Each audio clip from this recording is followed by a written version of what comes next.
My name is Dr. Lawrence Voesack. I bought this property in April of 2005. When I bought this property, the weeds out among the trees were chest high.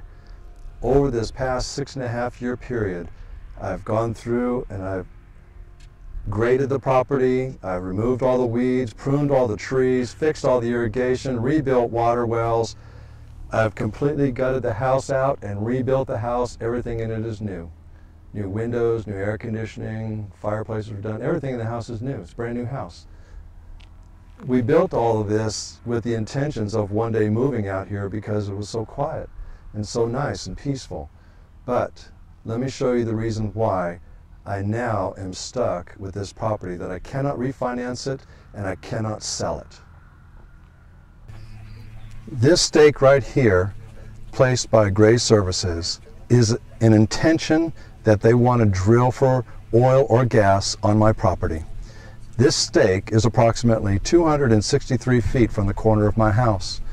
When you would consider that by their own admission, they are going to have a pad that is going to be a minimum of 150 feet in all directions from this stake, that will put the corner of the caliche pad 53 feet from the corner of my house. Because of the fact that they have staked this property, not that they've gotten a permit yet, but because they have staked this property, I cannot refinance this property, and no bank will finance the sale of this property. I have been trying to sell this property since July of 2010. Since that time, I've had 4 separate buyers come through wanting to buy the property, but nobody will buy it because they can't get financing. I have dropped the price of the property $80,000 trying to sell it, but still what is holding back is the fact that they want to drill for oil on this property. I cannot sell this property.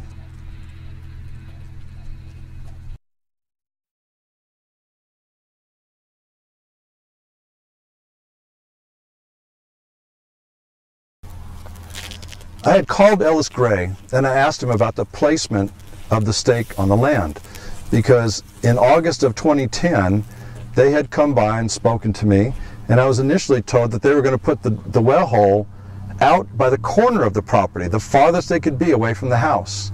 He told me that because of the distance between the other well that's already existing and the wells that have been permitted around me, that they have to put the stake right here. The amount of space that they want to take up, they will have to remove 87 trees. They will disrupt the underground irrigation that waters all of these trees, and it will encompass 2 water wells. When I asked them what were their plans for compensation for all of this, they declined to discuss it.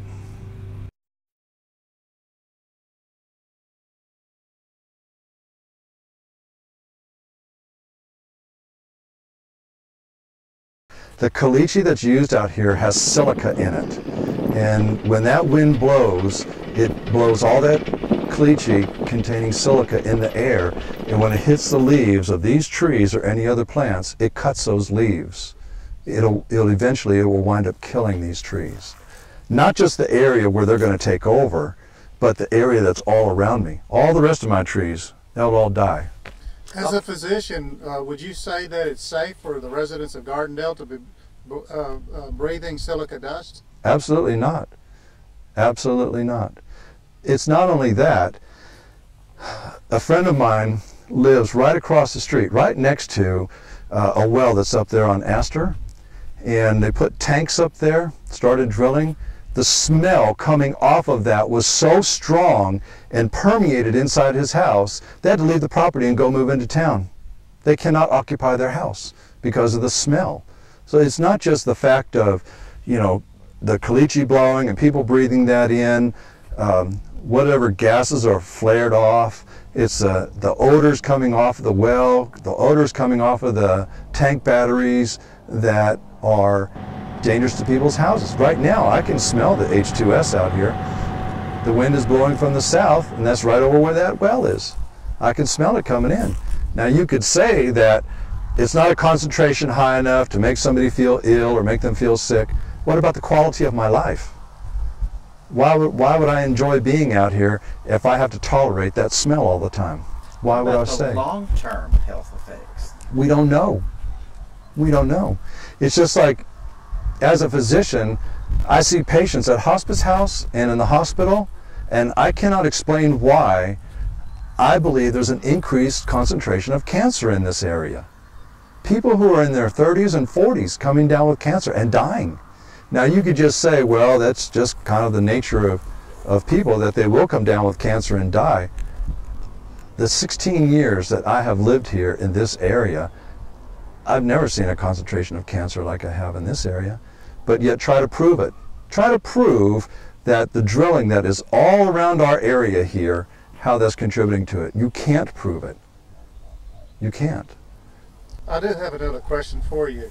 One of the things that the company that's planning on producing this area might say to us is this, is that as long as it's not H2S, as long as it's not what they call sour gas, then it's safe.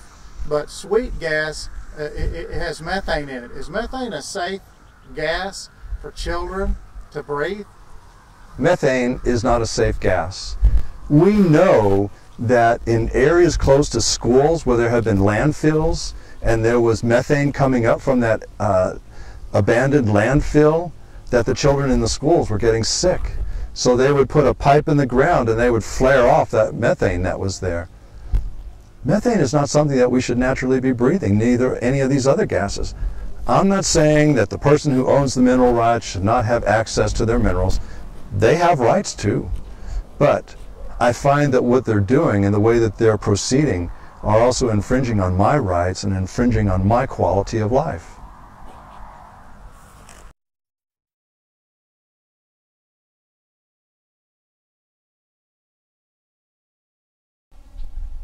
It's what I see in other businesses. Does a car company have the right to exploit somebody by building an unsafe car, save a few dollars so that they can make a lot of profit? Why should an oil company be allowed to come in and harvest the minerals in the area at the expense of somebody's quality of life? I mean, you can look at that from different areas. You know, what I breathe, how does it smell? What does it do to my health? What does it do to the quality of my land? Basically what they do, they come in and they just take your land. They steal your land legally. You are still responsible for paying the property taxes on it. How does that figure? The only two solutions that I see at this point is either that I get a letter from Berry Petroleum stating that they absolutely will not drill on my property so I can sell it, or they buy my property at the value that I'm trying to sell it at. I'm not looking to lose any more money on this property. Why should I? Just because they want to come in and conduct business?